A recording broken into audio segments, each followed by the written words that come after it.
All right, we are going to go ahead and get started. I'm Victoria. I'm the Virginia Director with Chesapeake Climate Action Network Action Fund. Again, really appreciate you joining us tonight. I know 7 p.m. on a Wednesday, Zoom may not be your favorite place to be, but we're going to make it worth your while this evening. So, if you're familiar with Chesapeake Climate Action Network, a CCAN Action Fund is a sister organization that engages in the political process, so lobbying, elections, and so forth. And today we are really excited to officially launch our electoral work here in Virginia. That means we're going to tell you why these races matter, what we intend to accomplish this fall, and how you can help. And we're also very lucky to be joined by two of our endorsed House candidates, Lily Franklin, representing Roanoke County and Blacksburg in Southwest Virginia, and Lindsay Doherty, representing Chester, Hopewell, and Prince George County in Central Virginia, not too far from where I'm calling in from here in Richmond. Next slide, please, cadets. So I know that many of you know us, presumably, but briefly I want to tell you who we are, what we believe, and why we're the best organization to get involved with in the election this year. So something that we strongly believe in here at CCAN Action Fund and that we say a lot is that we're a nation of laws, and that in order to change the nation, you need to change the laws. In order to change the laws, you need great lawmakers, and that's what brings us here today. CCAN Action Fund is different from a lot of organizations that work on elections. We are small and scrappy, so the five of us that are here today, missing just one staff member, represent our whole Virginia staff, which surprises a lot of people because we get a lot done with limited resources. And the reason we're able to get a lot done is not because we are individually super special, but because our focus is on bringing you, real people, into the political process. Nothing ever changes, whether that's the law or the people writing the laws, unless people demand it. So that's what we're here for tonight. We also have a pretty a narrow focus. Many of you know that we'll be electing a new governor this fall, which will be critically important. We'll also elect a lieutenant governor, and an attorney general. All three positions are super important for different reasons, and CCAN Action Fund is really excited to support Abigail Spanberger, Ghazala Hashmi, and Jay Jones for those positions. We also know that there's going to be tens of millions of dollars in those races. So if you're CCAN Action Fund and you've got a smaller chunk of change to spend on this election, you want to pour the majority of your resources where you know you can make a big difference. And where we can collectively make a big difference is the House of Delegates elections. Specifically, there are a smaller handful of seats that are within striking distance. And if we win them, we go from a one-seat majority for pro-climate candidates in the House, which truly means that if anyone's sick one day, your super important bill to stop toxic pollution might not have the votes, to 5 or maybe 6 seats in the House. And that means we can push harder for a bolder, more progressive climate agenda. And once we elect candidates like Lily and Lindsay, CCAN Action Fund will be there in the halls of Richmond, with some of you hopefully, to pass that bolder, desperately needed climate agenda. Next slide, please. So I think it goes, without saying that the stakes are incredibly high, and many of you, like us, are furious and sad about what's happening at the federal level, not just for our climate, but for our immigrant neighbors, to people relying on Medicaid, the people of Washington, D.C., some of whom are here today. So I won't belabor that point. I will say it is very easy to feel hopeless in this constant onslaught on our communities and our basic rights and our planet. But it's really important to remember that we can fight back, and our state government can fight back. What we have now is a governor who has been bending over backwards to accommodate Trump. A lot of states are suing the federal government. As Virginians, we're owed $150 million to help low-income families get solar and lower their energy bills. And the Youngkin administration has not done anything about that. They've just let that happen. So overall, they've said it's fine to take our jobs and take our money and pollute our air. Here's the other thing, what happens in Virginia in these off-year elections sets the tone for the congressional midterms next year, which, in turn sets the tone for our next presidential election. So this election here in Virginia is going to be widely reported on, setting the media narrative. It's going to influence funding for candidates nationwide. So it's really not just about Virginia. Next slide. So I'll say, we need a new governor to take on Trump, and we need a big majority in the House to pass big laws. Here's what we think we can do at the state level if we have a climate trifecta. We can stop data centers from stealing our water, jacking up our energy bills, and polluting our air. We can limit monopoly utilities' influence in politics. We can start getting toxic methane gas out of our homes. We can get a move on building EV charging stations in rural Virginia. And we can make polluters pay for climate disasters. So, all in all, we think we can make life in Virginia better, safer, and healthier. Next. And a one-seat majority in the House cannot get this done. We need a big majority. So that's why, along with the top of the ticket, CCAN Action Fund is endorsing and working to elect 6 House candidates this fall that will go bold on our issues and fundamentally, expand the realm of the possible in Richmond. And all candidates we endorse filled out an endorsement survey, so we're confident that they're aligned with us on moving to 100% clean energy, including by doing things like ensuring data centers use clean energy, that we keep lowering emissions from power plants and start to take critical steps like electrifying buildings. So the candidates that we'll be supporting this year include May Navar, who's a longtime community leader in the Battleground District in Henrico. She's focused on both 100% clean energy as well as building up our clean energy workforce. Kimberly Pope Adams, representing Petersburg, Dinwiddie, Prince George, and Surrey. This was a seat that was decided by 53 votes in 2023. So super, super close. And she is really focused on advocating for environmental justice, particularly given the history in that district of projects like the Virginia Reliability Project that some of you may have helped us fight. We'll also be supporting former Delegate Elizabeth Guzman in Prince William County. She's been an outspoken climate advocate, introducing a bill to declare a climate emergency, passing a bill around transit-oriented development, among just a ton of other legislative accomplishments during her time in the House. And right now in Prince William is laser focused on standing up strong to the data center industry. We're supporting Casey Carnegie in Chesapeake, where we are still fighting a proposed compressor station. She said she would advocate for legislation that expands access to clean air, clean water, and green spaces while ensuring those communities benefit from clean energy jobs and investments, and making sure that residents have a voice in permitting and planning decisions that impacts their environment and their health. And then finally, I'm excited to welcome today on this call 2 of our incredible candidates, Lily Franklin in the Roanoke-Blacksburg area and Lindsay Doherty in the Chester area. And I'll let them tell you a little bit about themselves and what they're fighting for in terms of climate and environmental policy. So if we have Lily on now, I can go ahead and invite you to speak. Hello. Hi, everyone. Thank you, Victoria, for the introduction. I'm excited to be here with you all. I just wanted to start off and just remind folks that, after what we've seen today, that violence has no place in politics, and that we need to remember that going forward. If we haven't met yet, my name's Lily Franklin. I'm running in one of the most competitive seats here in Virginia. I'm down in Southwest Virginia, so I have all of Virginia Tech University and then the surrounding rural areas, so parts of Montgomery and Roanoke County. And so my district is both a college town and a rural district. And so it's a little bit different than a lot of the other districts. For me, running for this seat, when I ran in 2023, a lot of folks didn't think it could be competitive, but we showed that it was competitive, only losing by 183 votes.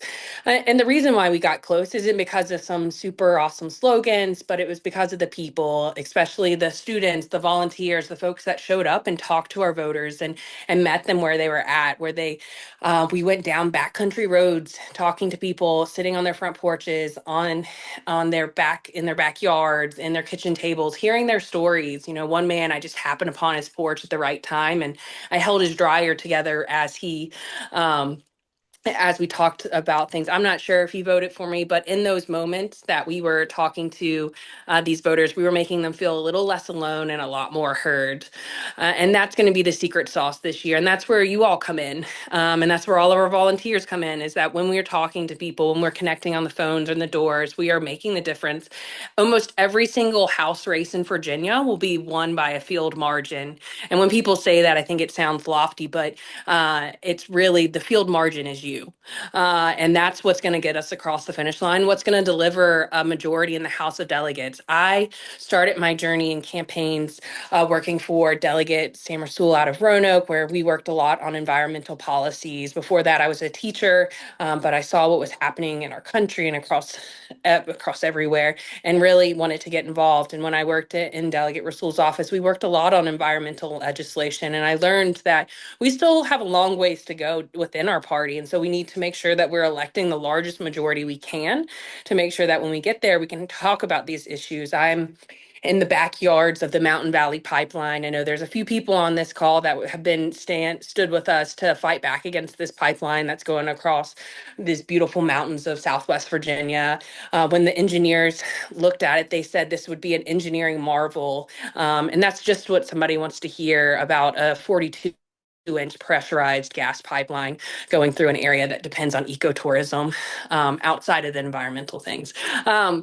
And so there is so much work to be done. We have had, when we last had the trifecta, we worked and we got some really good standards put in place in Virginia, but there is so much more. And with the chaos that we're seeing out of Washington, we are not getting that at the top. And now it's going to be up to the states. And so I'm excited to be with you. And I'm excited to get to work when we get to Richmond to make sure that we can start holding these polluters accountable. Because when our kids graduate from college or high school, they should be entering a world that they can build a home and build a life, that they're not worrying about droughts, flooding, and whatever catastrophes coming next. And our seniors, they shouldn't have to worry about whether electricity is going to be cut off because they have access to power. And the list goes on and on. And that's what we're doing here in Virginia. And I don't want you all to forget it, that the work we're doing right now is going to matter so much to the future. It's going to be tough, I think, right now when we look at what's happening in the nation and across the state, that it looks bleak some days.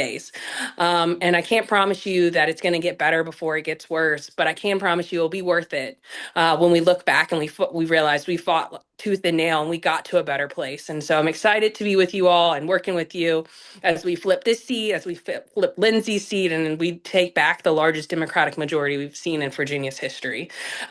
Looking forward to learning more and working with you all, but feel free to reach out to me anytime, and let's go out there and kick some butt. Thank you so much. We, speaking for CCAN Action Fund, the rest of our staff and many of our volunteers here, we are just so excited to support the campaign. So thanks for joining us here today. Next, I'd like to invite Lindsay to say a few words. Let me see if I can find my spotlight. There we go. Off to you. Hi, everybody. My name is Lindsay Doherty. I am running in the 75th House of Delegates District. It is just south of Richmond and covers the eastern part of Chesterfield County, all of Hopewell City, and the northern part of Prince George County. I am a second-time candidate for this seat, a third-time candidate overall.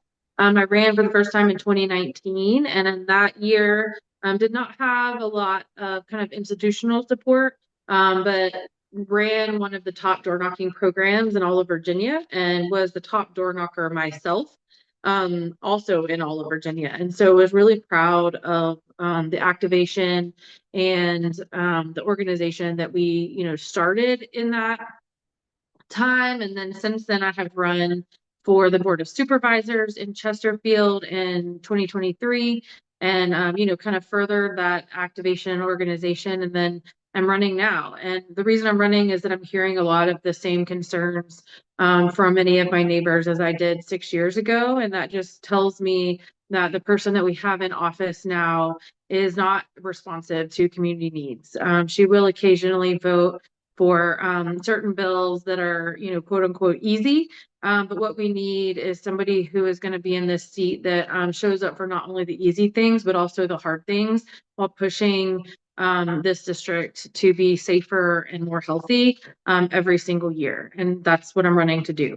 If you're not familiar with kind of the geography of the district, the Dominion coal-fired power plant is about a mile away from my house as the crow flies. And I have been a very active voice against a lot of what's happening with the coal ash cleanup. There's also a new proposed methane-fired power plant. Some of you guys may have been recently involved in that. There's a couple of DEQ meetings that have happened recently. And so, I'm just always always happy to lend my voice to Black and Brown communities, especially that have been disproportionately impacted by the negative health outcomes that come from these types of dirty energy. And so, there's another part of my district, Hopewell, that isn't very far from the coal fired power plant, and it's very heavily industrial. Advanced Six is one of the main perpetrators of environmental injustice in that city, and it's just something that we need leadership on. We need to be able to hold corporations accountable when they are not meeting community needs and meeting just even basic bare minimum standards for the types of plants they are. And so really just look forward to leaning in on a variety of different issues from across the district, and making Virginia to be cleaner and safer, not only for my district, but for the Commonwealth. And I think that it was touched on a little bit earlier, but expanding the majority in the House is one key piece of that. But then, flipping the executive level so that we have a attorney general that can sue on Virginia's behalf, or will sue on Virginia's behalf, a governor that won't veto a lot of good legislation that we do end up getting through the General Assembly. And then a Lieutenant Governor, Ghazal Hashmi, who is my current state senator, in presiding over the Senate and providing that kind of tiebreaker vote if someone does happen to be sick on any particular day, because the Senate only has a 1-seat majority and the House does as well right now. And so we have a lot of work to do. I really look forward to working with you guys this year on making this seat be one of the seats that really just send a message across Virginia, across the country, to the federal government, letting them know that we will not stand idly by while the dismantling at that level is happening. We can provide protections here. They've said it time and time again that the states need to step up and be that kind of protective force. And I really look forward to being one of the folks who kind of create that firewall here in Virginia to make sure that happens. So thanks for your time this evening, and I look forward to working with you guys. Thanks very much, Lindsay. Like I said to Lily, we are just super excited to get our volunteers out, knock doors, make calls, and support the campaign. So thanks for joining us. I'm going to pass it off to Xander to talk about, what exactly we are doing to support our candidates. Yay. Yes. Thank you both for joining us and for getting us fired up. I am thrilled to be able to follow you both and talk through how we're going to win and how we're going to flip these seats. So, like you heard, we are a small and scrappy organization, but our goals are not small. This program that we've put together is ambitious, but it's what we need to do to win these seats. And winning these seats is what we need to do to get that climate majority that you all heard about. And we can do that together. So here is the plan. Right now, look at the first two bullet points under volunteer goals. All of us together are going to knock over 10,000 doors this fall. It starts next weekend. Conversations at the door are the single most important thing anyone can do to help get climate champions elected. Plus, the weather's incredible and we can all get our steps in. And we'll be doing that on the ground in 3 districts. District 22 in Prince William County for Elizabeth Guzman, House District 89 in Chesapeake for Casey Carnegie, and, like you just heard, House District 75 in Chester and Hopewell for Lindsay Daughtry. And if you're not in one of those areas, CCAN Action Fund is not running a door-to-door canvas, but someone else might be, and we'd be happy to direct you to volunteer opportunities closer to home. And a little quick math here, 10,000 doors means we need over 333 volunteer hours of door knocking. And if everyone here signs up for 2 shifts, we'll get well over halfway to that goal. And if everyone here signs up for 2 shifts and brings your best friend to come with you, we'll knock that goal out of the park and we'll probably win these elections. Another thing that is important about door knocking is that it builds community. You'll get to meet your neighbors and other people that care about the issues that you do. And at times like this, it's critical that we have that. And the other thing we'll be doing besides knocking on the doors is phone banking. Every Monday night, starting this upcoming Monday, we'll be phone banking for an hour. And you can do this from anywhere. Over 8 weeks, we'll make over 10,000 phone calls. On Monday the 15th, we'll start, and that will be for Lily Franklin. And we'll call through lists in each of the 6 House districts before Election Day. That means we'll be making over 1,000 calls every Monday night. If you haven't done it before, do not worry at all. We will train you, we'll give you all the details you need. We have an auto dialer that's super easy to use. You actually can sit at your computer and it will dial the phone numbers for you, and you'll know when to talk because a little script will pop up. And we'll be right there with you on Zoom to answer any questions if you have them. And we really are serious about winning these elections. So in addition to those 2 volunteer goals that all of us can do together, we're also going all in as staff members. We're applying proven tactics from the past few elections here in Virginia. We'll do vote tripling. That's when we stand outside polling places and we talk to people who just voted and we recruit them to invite their friends and family to make a plan right there when they're in front of us, when it's fresh on their minds. We'll also be partnering with social media influencers to reach close to 750,000 people, mainly young people, in swing districts here in Virginia. And we'll be contacting 60,000 people through direct mailers. And we're also, in addition to using collaborating with volunteers to make phone calls, we're using paid calling services to up our impact as well. And that's a lot. And we think that it matters. And we feel really confident that these tactics will give us a really good shot at winning these seats come November. Next slide. But like we said, we need you to make it happen. And that's why we're adding a little bit of extra incentive this year. Free t-shirts. And those will be available for anyone who joins us for at least 2 canvassing shifts. This year, we're offering this custom super limited edition Seekin Action Fund t-shirt. It's designed by a local artist here in Richmond. And if you look at the image on your screen, the graphic on the left is going to be on the front of your t-shirt, and the graphic on the right is going to be on the back. So if you sign up for 2 canvassing shifts, it could be in your hands as early as September 27th, which is our second weekend of canvassing. Now, after the free t-shirt plug, we're going to move along to how we actually make this happen. We just threw a lot of information at you, so we want to make sure that we have a chance to debrief, meet our neighbors, and talk it through. So we're going to move into regional breakout rooms. You'll have a chance to get your questions answered by your regional organizer. You'll have a chance to meet some of the other friendly faces on this call, and hopefully, you will schedule when you can take a Saturday to knock doors, or a Sunday to knock doors, or a Monday night to canvass. So in a second, a little window will pop up on your screen where you can select a breakout room close to your home. You'll see Northern Virginia, Hampton Roads, Central Virginia, or statewide. If you're not from Virginia, but you're coming to help canvass, you should choose the breakout room where you'll be volunteering.